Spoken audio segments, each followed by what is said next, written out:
bienvenue au Soir Santé. Dans ce nouveau numéro, nous parlerons de notre système de sécurité sociale qui a connu plusieurs réformes et qui se sont accélérées ces dernières années. La CNAS est un maillon très important de prise en charge sanitaire des assurés sociaux et de leurs ayants droit. Elle offre un large éventail de prestations et contribue à la santé à travers le forfait hôpitaux. La CNAS est également conventionnée à un large réseau de professionnels pour faciliter l'accès aux soins aux assurés sociaux, mais pas que. Et récemment, et suite à la décision du président de la République, les malades atteints du cancer sont également pris en charge dans le cadre du tiers payant. Quels sont les nouveaux défis de la CNAS? Quels sont le système de conventionnement, le système de numérisation, le système des actes médicaux aussi? Nous aborderons tous ces thèmes avec notre invité, M. Djouri Abdelhafid, directeur des prestations au niveau de la CNAS. Bonjour et merci d'avoir accepté notre invitation. Bonjour madame, et merci à vous pour l'invitation que merci vous à avez vous, faite. au contraire. Et aussi pour l'intérêt que vous portez à... C'est très important. Mais hein, bien oui, sûr. ça concerne. Merci beaucoup. C'est l'occasion aussi de revenir un peu sur comment fonctionne notre système. Oui. Et vous avez parlé de défis, peut-être c'est l'occasion d'aborder les défis qui attendent aujourd'hui notre système de sécurité sociale. On va en parler. Et ce sera l'occasion aussi pour faire connaître un peu les fondements de notre système. Ses ambitions aussi aujourd'hui. Vulgariser aussi. Absolument. Et les réalisations. Oui. Et ce qui est attendu à l'avenir aussi. Parce que c'est tout ça les défis auxquels nous sommes confrontés aujourd'hui en matière de couverture sociale pour les Algériens. Tout à fait. Monsieur Djouri, actuellement, la sécurité sociale, en termes des recettes, entre ses recettes et ses dépenses, est-ce qu'il y a un équilibre? Très bien. C'est une On question. en a parlé pendant plusieurs années sur un déséquilibre. La première préoccupation des responsables, qu'ils soient politiques ou les gestionnaires du système, c'est les équilibres financiers. Oui. C'est un élément fondamental pour tout système de sécurité sociale. Il s'agit de réserver, de consacrer les ressources suffisantes pour la couverture des risques sociaux. 32 millions, c'est ça, d'assurer. Donc, il est bon justement de rappeler quelques principes de fonctionnement de notre système. D'abord, c'est un système qui est basé sur deux principes. La répartition, c'est fondamental, et aussi la solidarité. Oui. Ce sont deux principes fondamentaux qui régissent aujourd'hui notre système de sécurité sociale. Le système algérien se caractérise par sa généralité, c'est-à-dire c'est un système qui a pour ambition... Généreux aussi, non? Oui, mais là on ne peut pas parler de générosité, c'est le fondement de notre système. Oui. Il a ce caractère d'être universel en termes de risques couverts. C'est-à-dire, l'Organisation internationale du travail a mis en place les règles de fonctionnement du système, ce à quoi doivent tendre tous les systèmes à travers le monde. Les 9 risques, les 9 branches qui sont prévues par l'OIT, aujourd'hui sont prises en charge, couvertes totalement par le système de sécurité sociale algérien. Et c'est ça le premier point fort de notre système. Il couvre l'ensemble des risques.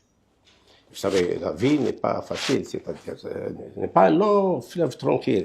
Tout être humain, de par sa vie, peut être confronté à des risques, que ce soit la maladie, le décès qui est inévitable, la maladie, l'invalidité, l'accident de travail.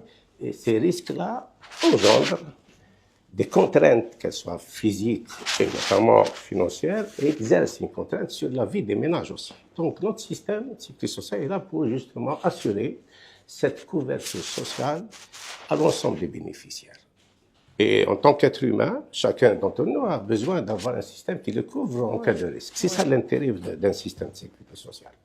Maintenant, quels sont nos défis? D'abord, c'est un système universel. De par les risques couverts et de par la population. Aujourd'hui, nous couvrons plus de 28 millions d'assurés pour le régime général.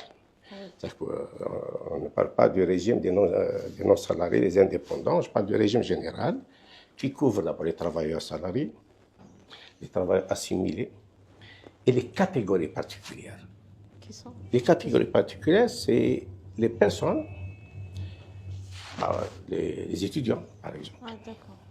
les personnes qui bénéficient du dispositif de soutien de l'État aux catégories défavorisées, comme les bénéficiaires de l'allocation forfaitaire de solidarité, comme les personnes à besoins spécifiques, les handicapés, et beaucoup d'autres catégories. Et cette prise en charge dans le cadre de ce principe de solidarité fait qu'aujourd'hui, le régime général de sécurité sociale du système algérien couvre un peu plus de 28 millions de personnes. C'est beaucoup, c'est énorme. Oui. Donc il nous faut effectivement, pour pouvoir garantir les prestations à l'ensemble de ces bénéficiaires, des ressources. C'est ça la préoccupation. Donc il y a aujourd'hui une politique de recouvrement, parce que la CNAS fait des recouvrements pour tous les systèmes. Le recouvrement, c'est les cotisations qui sont à la charge des employeurs et des institutions de l'État dans le cadre de la prise en charge des catégories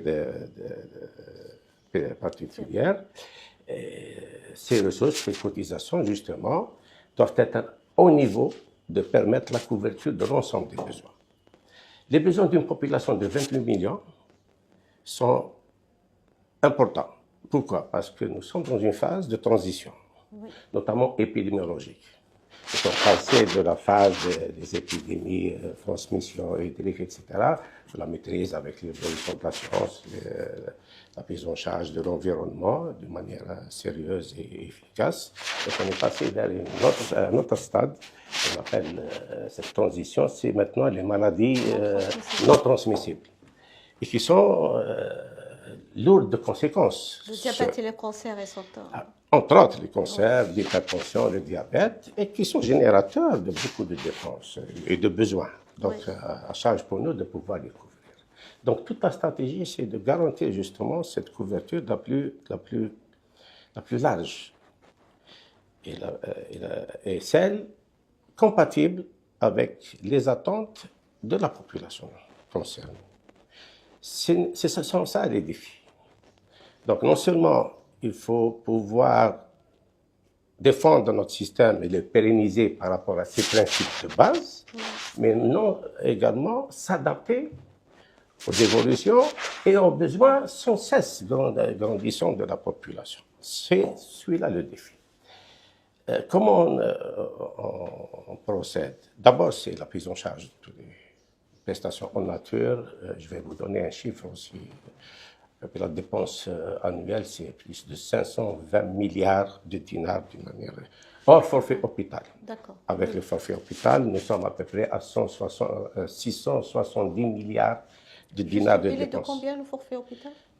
Il change? Il est fixé chaque année par la loi de finances. Cette année, il y a 150 milliards de dinars. C'est la participation des caisses de sécurité sociale au financement de la santé et de la gratuité de la santé. C'est une excellente chose. En plus de ce financement, nous prenons en charge l'ensemble des besoins en termes de santé.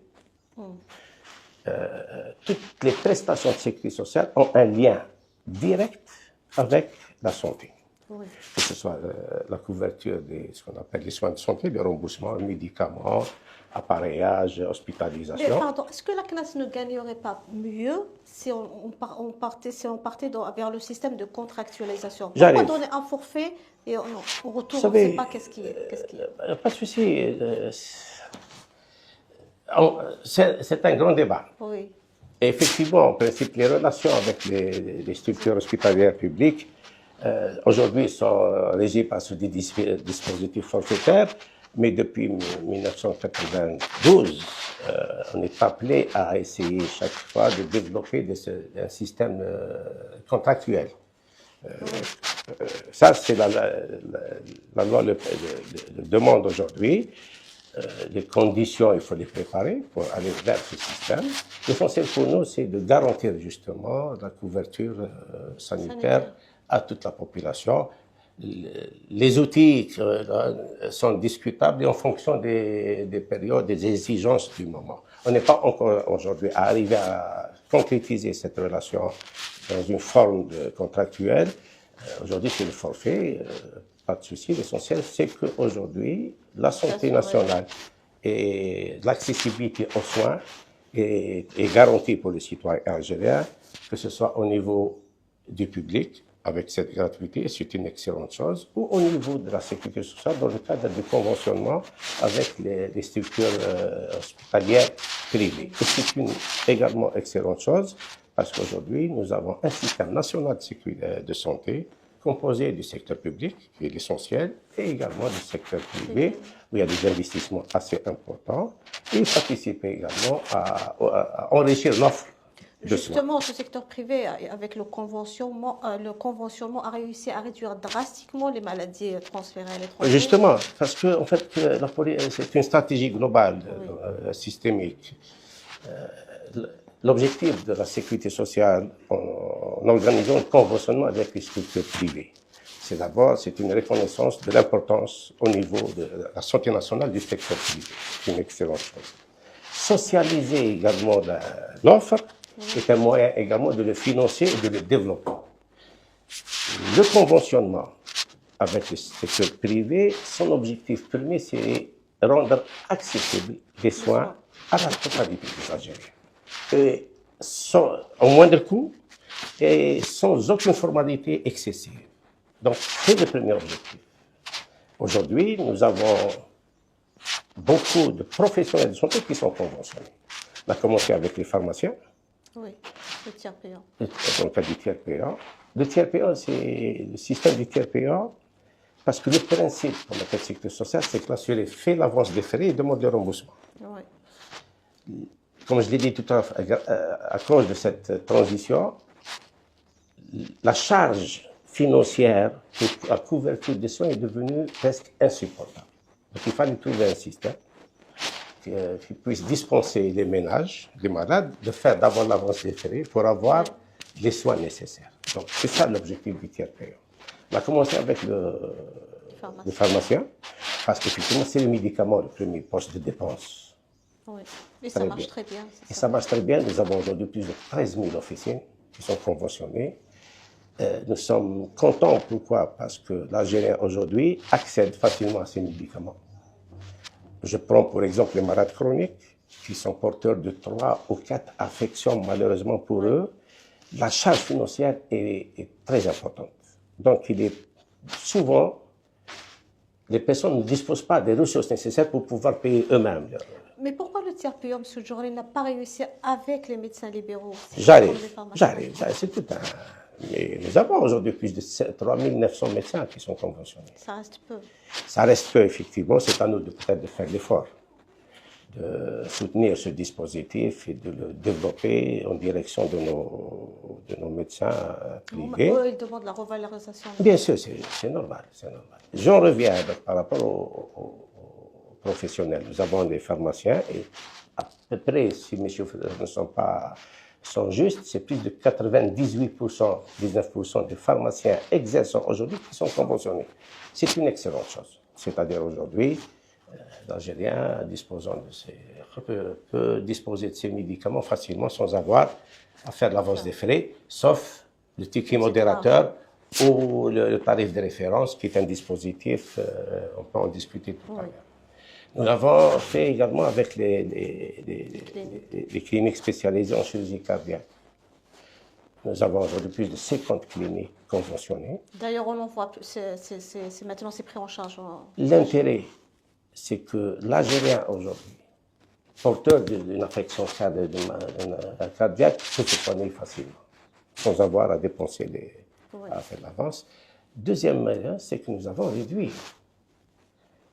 Nous avons pratiquement réduit à zéro le transfert pour ce type de... Sauf pour des cas extrêmement complexes. Mais l'essentiel de la chirurgie cardiovasculaire aujourd'hui est assuré en Algérie. Ça a permis à notre système de santé d'évoluer dans les pratiques, d'améliorer la pratique. Et ça permet aujourd'hui à nos malades de se soigner correctement chez eux. En Algérie, sans contrainte. Nous avons la dialyse aussi. Oui. La dialyse, nous avons plus de 250 cliniques aujourd'hui conventionnées. Il y a 15 000 malades dialysés qui se soignent dans des conditions idéales, que ce soit en termes d'hygiène, en termes de prise en charge. Mais ces cliniques aussi commencent à dire que vous n'avez pas revu les tarifs depuis... Si. Alors, justement, dans le système conventionnel, l'avantage du forfait avec l'hôpital public, c'est un forfait décidé par la loi de finances. Quand on ira vers un autre système, il va falloir qu'on discute sur les tarifs. Oui. C'est ça l'intérêt de... Avec le privé, nous avons déjà, chaque fois qu'on ambitionne d'ouvrir un dispositif payant, de négocier avec les professionnels. On négocie les conditions d'exercice et du service rendu, mais également du tarif, parce qu'il y a un coût de la santé. Oui. Le tarif a toujours été le point de discorde, d'entente aussi, oui. Parce qu'on s'est entendu aujourd'hui avec les cliniques de chirurgie cardiaque, ça se fait très bien. Bien sûr, il viendra un moment où les tarifs offerts depuis une dizaine d'années, peut-être, ou 5 ans, ne soient plus en rapport, parce qu'il faut le faire évoluer. L'intérêt, justement, c'est de préserver cet acquis et de le porter tout le temps, de manière à ce qu'il soit toujours un outil qui travaille l'intérêt de la santé nationale et des citoyens algériens. La négociation des tarifs est un problème qui existe dans tous les systèmes de département. Donc, l'essentiel, c'est qu'on arrive à trouver un terrain d'entente sur les tarifs. Ça a été le cas avec les cliniques de chirurgie cardiaque. Ça a été le cas avec la clinique d'hémodialyse. On a revu en 2024, janvier 2000, les tarifs. Les tarifs, d'accord. Le système est dynamique, c'est-à-dire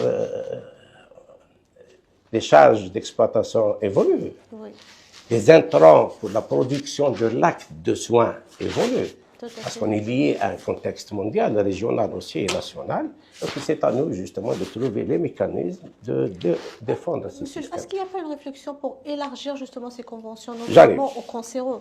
J'arrive. Oui. J'ai dit que chacun d'entre nous, en tant qu'être humain, de par sa vie, est exposé à des risques. Oui. Notamment la maladie. On est à l'abri. Donc, ce que l'être humain souhaite, c'est quand il est confronté, qu'il trouve des mécanismes, des moyens pour se soigner. Oui. C'est ça l'intérêt de... Mais, en matière de sécurité sociale, ce sont aussi des arbitrages. C'est un développement qu'il faut qu'il soit structuré, méthodique, progressif, de manière justement à toujours tenir compte des capacités financières. C'est ça l'intérêt. J'ai dit tout à l'heure, c'est une des préoccupations des responsables, qu'ils soient politiques et gestionnaires, ce sont les équilibres du système. Parce que tout acquis en matière de sécurité sociale est irréversible. Donc il faut aller de manière méthodique.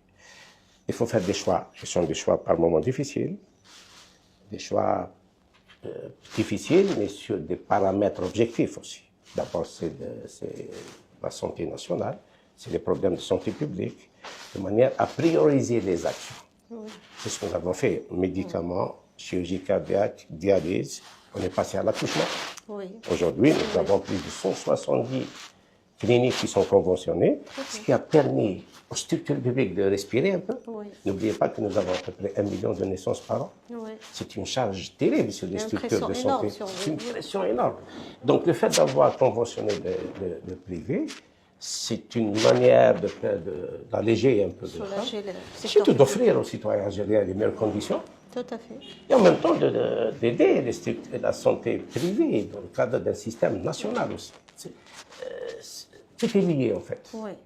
Oui. On va bientôt également, suite à la décision de M. le Président de la République, aller vers le conventionnement des structures spécialisées en radiologie pédiatrique. Donc on va le faire pour les malades, notamment principalement les enfants atteints de cancer, oui. Avec des conventions, avec des cliniques spécialisées en radiothérapie.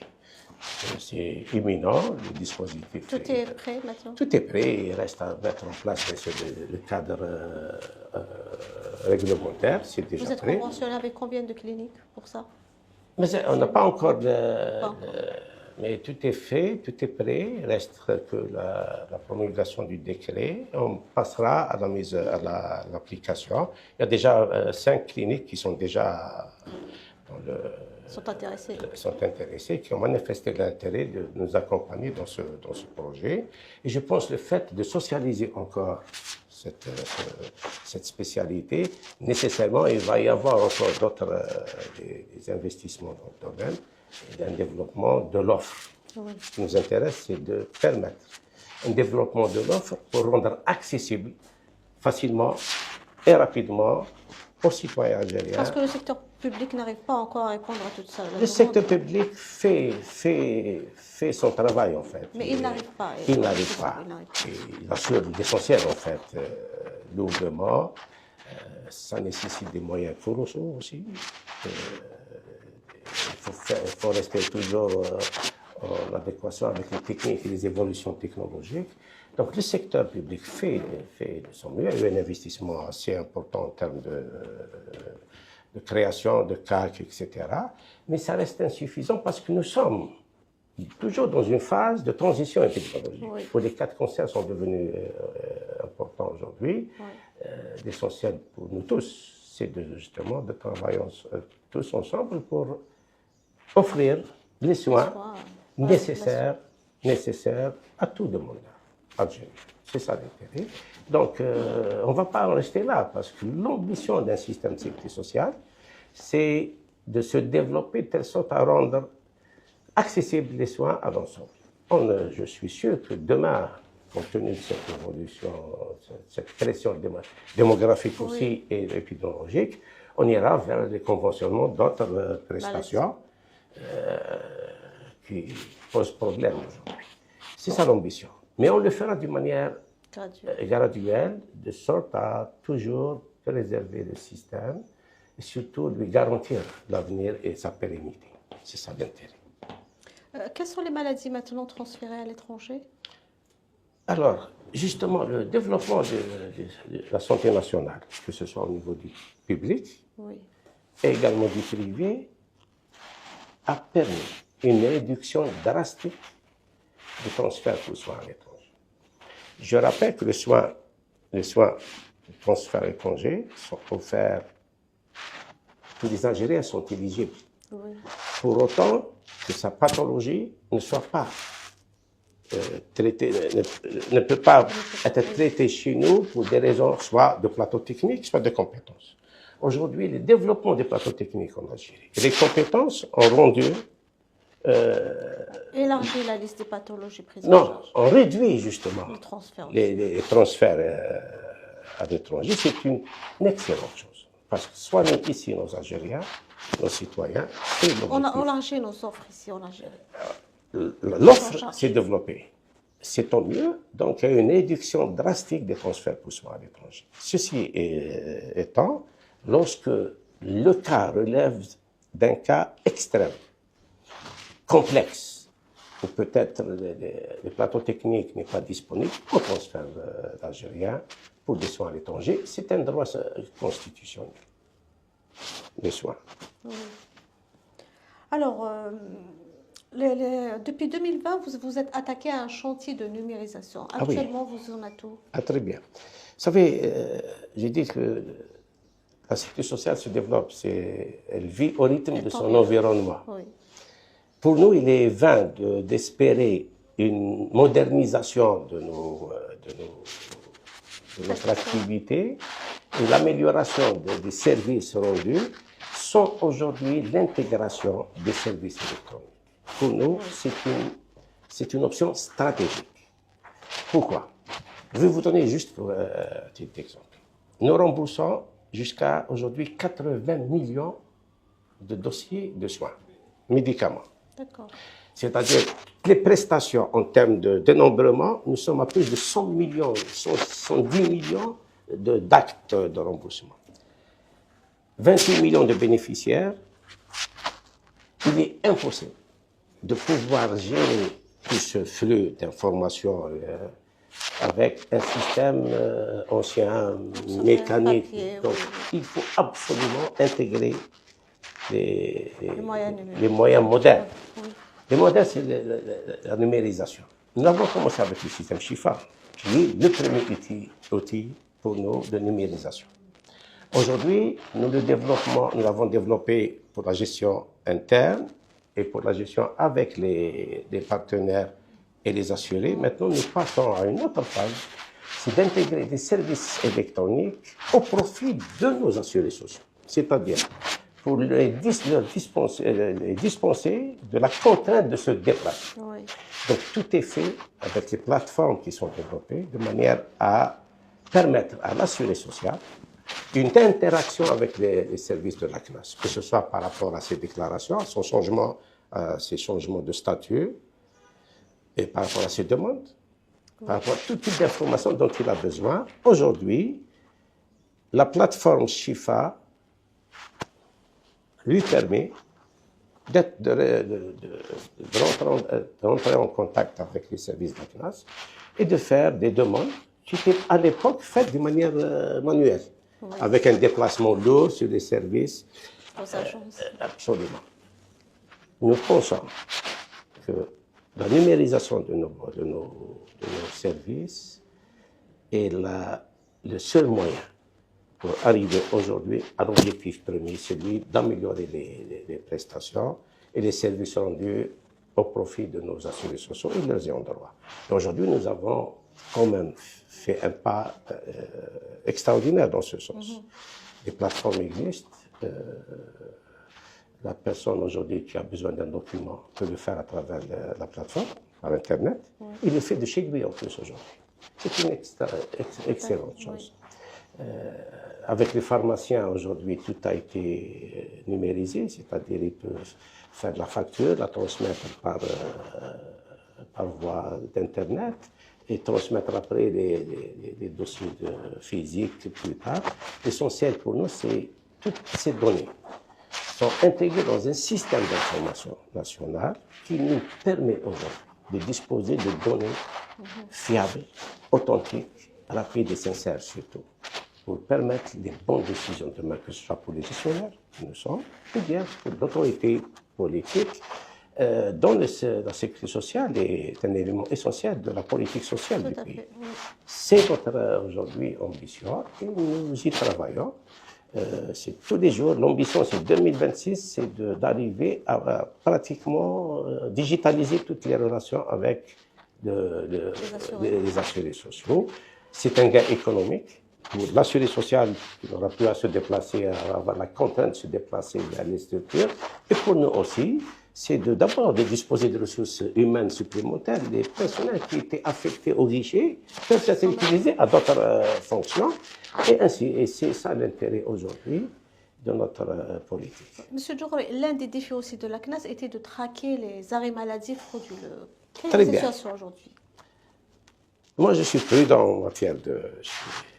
Vous savez, l'AISS, l'Association internationale de sécurité sociale, a mis en place des lignes directrices pour dire que pour une lutte contre les erreurs, les abus, les fraudes. Donc, c'est un phénomène universel. On ne peut pas échapper à ça. Mais il n'est pas dans des dimensions qui peuvent mettre en danger notre système. Et ceci dit, pas tomber dans l'abus. Il faut lutter contre les abus, parce que ce sont des deniers publics. Et ce qu'on souhaite, nous, c'est que l'argent de la sécurité sociale aille à celui dont il a besoin. C'est qu'on a payé des prestations à bon droit. Donc, toute personne qui n'est pas en situation de demande d'un service de la sécurité sociale ne doit pas le faire. Ça, c'est un acte moral, en fait. Mais il y a toujours des vérités de fraude de la part des bénéficiaires, par moment par méconnaissance, souvent. Par abus, l'abus n'est pas la fraude. Vous savez, quelqu'un qui a une carte Shifa, avec la facilité dans son esprit, il n'est pas en train de frauder, peut-être il ne fait que prendre son droit pour aller voir un médecin, 2 médecins, 3 médecins successivement. Dans son esprit, ce n'est pas un acte frauduleux. Et c'est vrai, ce n'est pas le cas. Là, on parle d'un abus qu'il faut corriger par la sensibilisation. Par l'action. Vous avez un chiffre des arrêts maladie au cours? Vous savez, alors, 2024, nous avons enregistré 1 100 000 arrêts de travail pour à peu près 19 millions de journées Remboursé. parce qu'un arrêt de travail, il peut être 2 jours, 3 jours, ainsi de suite. Donc 1 100 000 arrêts de travail, 19 millions de journées indemnisées. Nous avons, dans le cadre du contrôle, parce que nous exerçons des contrôles, d'abord... Au-delà de combien de jours? Non. Aucun arrêt de travail, fut-il un jour, oui, ne peut être remboursé s'il n'est pas soumis à un contrôle médical. C'est-à-dire tous les arrêts de travail sont systématiquement contrôlés. Il y a un contrôle médical. Non seulement il y a un contrôle médical, mais un contrôle administratif a posteriori. C'est-à-dire, nous avons des personnels administratifs qui sont chargés d'aller vérifier si la personne qui a bénéficié d'un arrêt de travail justifié par la sécurité sociale est en train de le respecter pour recouvrer sa santé facilement. Donc c'est pour ça qu'on a ce qu'on appelle les contrôles à domicile. Oui. Les contrôles administratifs. Un agent de la CNAS habilité peut très bien se présenter chez le domicile pour voir si la personne est effectivement en situation d'arrêt de travail et qu'il est en train de se reposer pour reprendre sa santé rapidement. Donc ce sont des mécanismes qui nous permettent justement de juguler ce phénomène. Mais il y a les césariennes, M. Djouré, pour les femmes accouchantes. Il y a quelques années de cela, c'était systématique le remboursement. Après, c'est devenu compliqué. Non. On refuse le Vous savez, c'est un autre sujet. Vous savez, je vous ai dit, la sécurité sociale elle a une charge affective très importante chez l'individu. Chacun voudrait bien se faire... mais il faut savoir raison garder. La maternité aujourd'hui, c'est 98 jours de maternité, c'est un droit excellent. Et je pense que Monsieur le Président de la République a décidé, il y a un projet de révision vers une prolongation de cette période et c'est une excellente chose. Pour toutes les femmes. On passe de 98 jours aujourd'hui qui est acquis sur la loi à 5 mois de maternité, c'est une excellente chose. Pas uniquement pour les femmes ayant accouché d'un enfant. Non, ça c'est un autre dispositif. D'accord. Les 5 mois, c'est pour toutes les femmes. D'accord. Pour les femmes qui accoucheraient d'un enfant malade, effectivement, elles peuvent bénéficier d'une prolongation qui peut aller jusqu'à 1 année. Mais ça, c'est le projet de modification de la loi. C'est le projet prêt, c'est en cours. Une fois que la loi sera adoptée, il sera mis en œuvre ce dispositif et c'est une excellente chose. Pour dire que la sécurité sociale évolue en fait. Elle évolue en fonction justement des attentes et des besoins des populations. Aujourd'hui, 98 jours qui est aujourd'hui acquis, c'est un droit fondamental, pas négociable. La prolongation, notamment pour les femmes qui accoucheraient de manière disposée par césarienne, bénéficient d'un mois supplémentaire, mais pas en congé de maternité. C'est en congé de maladie. C'est différent. Le congé de maternité, il est de 98 jours. Mais il était remboursé le mois de... Bien sûr, il était remboursé. Il a toujours été remboursé. Tant que la femme se situe dans les situations médicales qu'il exigerait. Vous avez imposé de nouvelles conditions. Non, on n'a jamais imposé de nouvelles conditions. Il y a une confusion entre la maternité, ce n'est pas négociable, c'est 98 jours. La prolongation en maladie d'un mois, c'est pour les femmes qui auraient accouché par césarienne. Donc c'est un cas de santé, attesté par un état de santé. Il n'y a jamais eu de rejet dans ce sens, à ma connaissance. À votre connaissance. À ma connaissance. Parce que c'est une décision, c'est médical. Est-ce que vous me comprenez? Oui. Donc, mais ce n'est pas un droit absolu. 98 jours est un droit absolu. Tout à fait, oui. La prolongation, on passe de risque maternité à un risque maladie. Donc il faut que l'état de santé l'exige. Je pense que nos médecins ne sont pas inhumains, ni nous aussi, pour refuser à une femme qui serait dans une situation de maladie en droit de bénéficier d'une prolongation. Ceci dit, il peut y avoir des dépassements aussi. Donc l'essentiel pour nous, c'est l'intérêt. L'objectif, c'est celui de garantir à la femme qui est travailleuse, qui accouche, ses droits d'une manière la plus juste et la plus correcte possible. La nomenclature des actes médicaux, M. Djouré. Ah, très bien, oui. A été actualisée depuis plusieurs années. Ce que nous souhaitons, c'est effectivement une elle date de 87 en termes de tarifs de remboursement. Oui. Bien sûr, ce n'est pas moi qui vais vous dire qu'elle ne serait pas dépassée. Ce serait faire preuve de cécité. Seulement, la faire évoluer nécessite, je dis, le consensus. Il faut que ce soit dans le sens de discussion, parce que c'est des ressources qu'il faut mobiliser.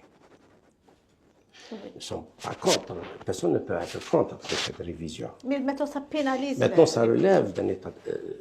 C'est public. La nomenclature, c'est le ministère de la Santé aussi. Oui.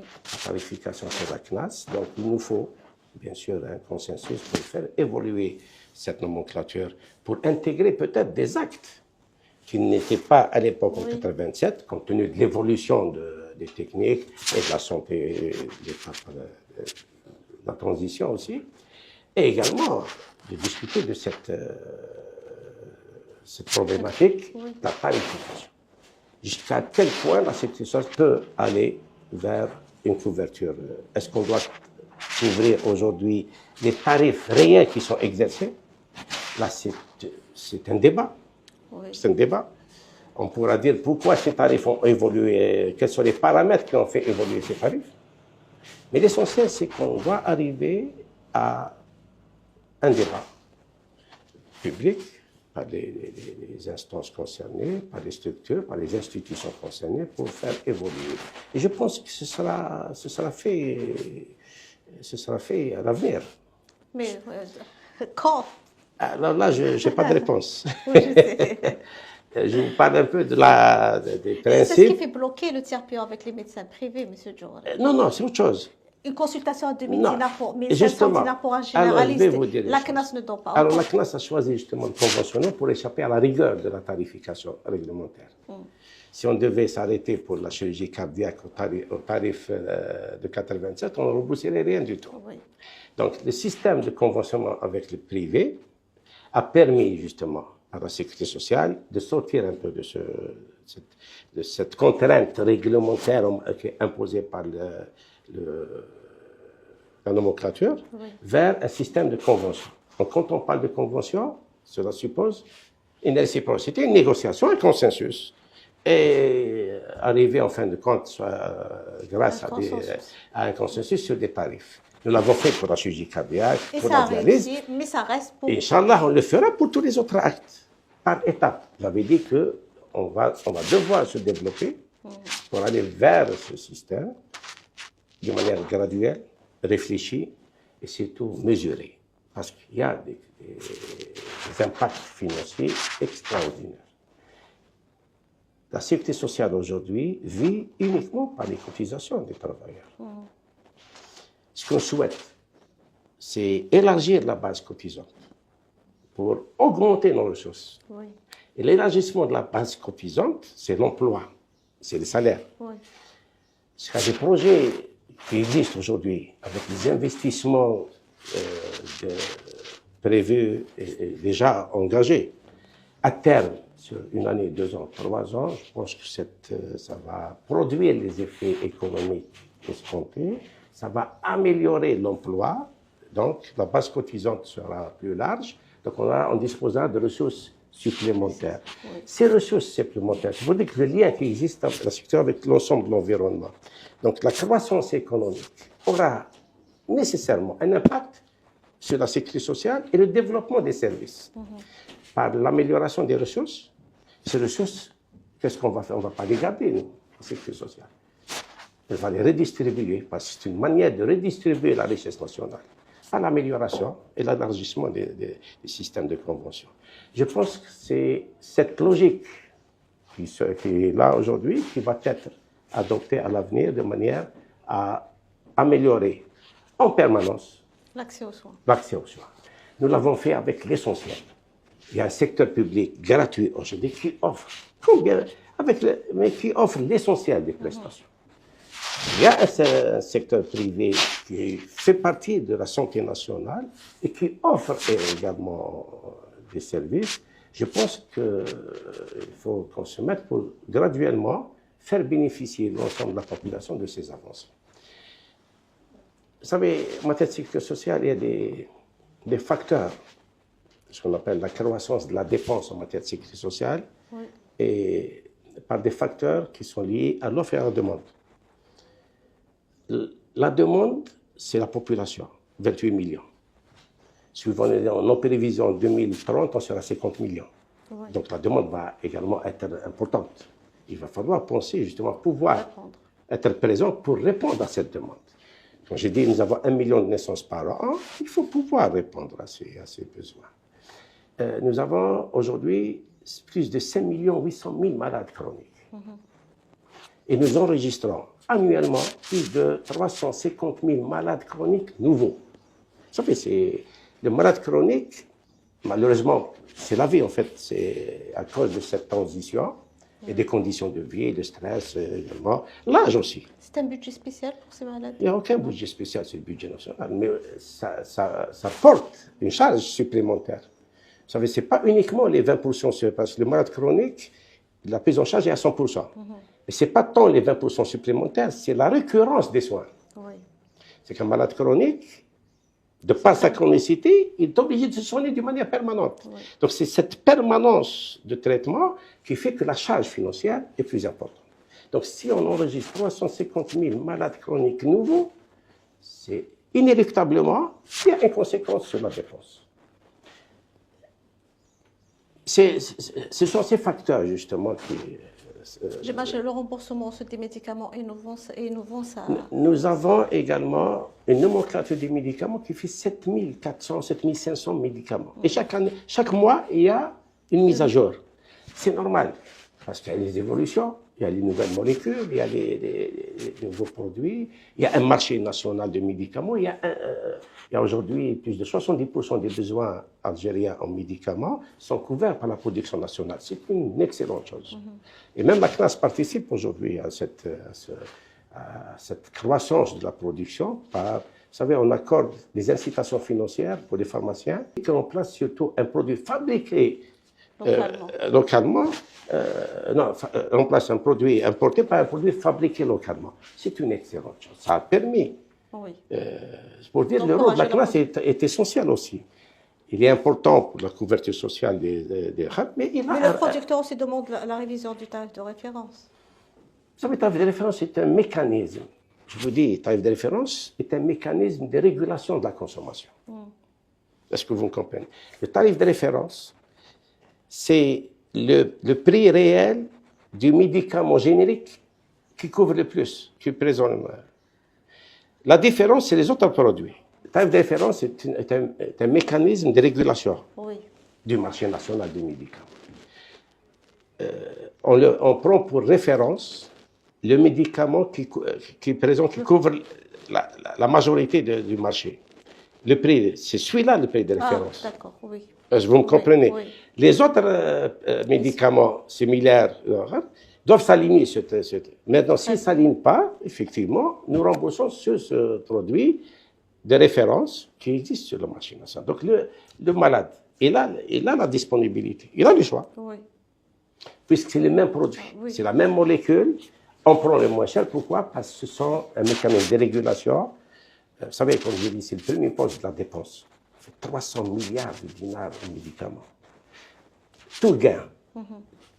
C'est un bénéfice pour la sécurité sociale, pour réserver ses ressources peut-être à d'autres prestations.